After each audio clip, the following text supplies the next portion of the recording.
Right, so, dit was 'n eienaardige jaar gewees as mens nou kyk na die reën en die alles wat begin van die jaar laat gekom het en dan nou hierdie jaar het hy nou weer vroeg gekom en hy was koud en dit het gehaal. Ja, Montana en hierdie wêreld het almal gelyk asof dit sneeu gehad het, so dit gelyk.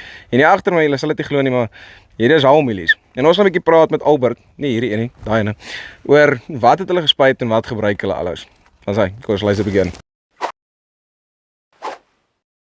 Hallo Albert, hoe gaan het met jou? Goed, dankie. En julle? Nee, kyk, ons kan nie kla nie. Right. So ons is nou hier in Assens se wêreld. Verduidelik vir my 'n bietjie waarmee boer die steenkamps alles hierso. Jong, ons is maar gemengde boerdery. Ons het 'n saaiboerdery, ons het 'n bietjie wild wat ons maar boer, wildsplase en groot met die beeste ook. En dan boer ons vir rynbou, hoenders, braaikuikens. Okay, so maar ietsie van alles baas. Ons draai maar ietsie van alles. Yes. En hierdie is nou Bonterra proef wat julle hier gehardloop het op, as ek dit reg het hulle die Kaaps geplant. En een van die goeters wat nou maar gebeur het met die vreemde seisoen wat ons nou maar gehad het, is die haal. So verduidelik vir my 'n bietjie eers voordat die haal en die goeters nou getref het, wat was maar wat julle in die grond gesit het om op die einde van die dag die proef aan die gang te kry. Man, okay, ons het mielies geplant. En ons het hom sy kunsmis gegee, alles mooi opgekom, alles. Ons het hom bietjie harder gespuit met breeblaardoder.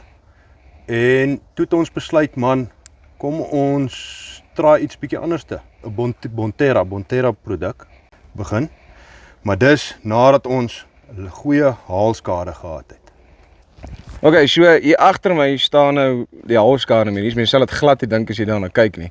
So verduidelik vir my 'n bietjie van die Bonterra proef wat julle nou hier gehardloop het en veral nou na die haalskade, wat se produk julle gebruik het en ons kan duidelik die impak sien wat hy gehad het, maar jy as boer, soos wat jy nou staan en kyk, ek het ook hier bietjie gekyk. Dit lyk nie asof die groei enigstens beïnvloed is hier, die koppe kom mooi, alles is aan die gang. Dis so. Nee, ek is baie beïndruk met die produk. Ons het hom na die haalskade deurgesit. Impact en Bonterra's Growmax ook deurgesit. En ek beloof vir jou, ek is baie tevrede met die wat ek sien hierso, want 'n ou kan nie eers sien dat dit haalskade was nie. En dit was nou nie klein korreltjies aan nie, dit was 'n ordentlike bytjie gewees. Met 'n baie groot windstorm. En as jy mens nou vergelyk met dit, kan jou redelik amper half 'n oes kos dat 'n mens moet sê, okay, want hy was nie jou baie groot gewees daai tyd dat hy getref het nie. Dis amper half oorplant situasie, maar hy het hom deurgetrek. Dit was 'n keuse wat ons gehad het, oorplant of los hom so en toe gee ons nou die Bonterra produk. En ons is baie beïndruk met dit.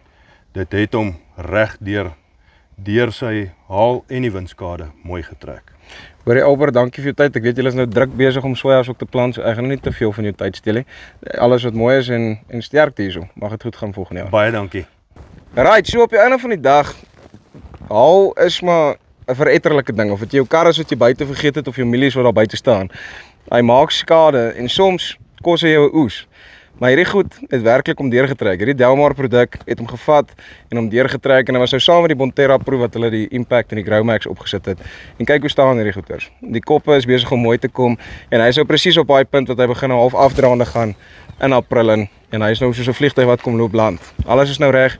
Hy moet nou net sy ding verder doen. So, as jy meer wil uitvind van Bonterra, gaan kyk hier onder, gaan kyk na hulle produkte, kontak vir Wessel of wie ook al in jou omgewing is en hulle sal uitkom en bietjie met jou gesels. Dis Farm Spice, oor en uit.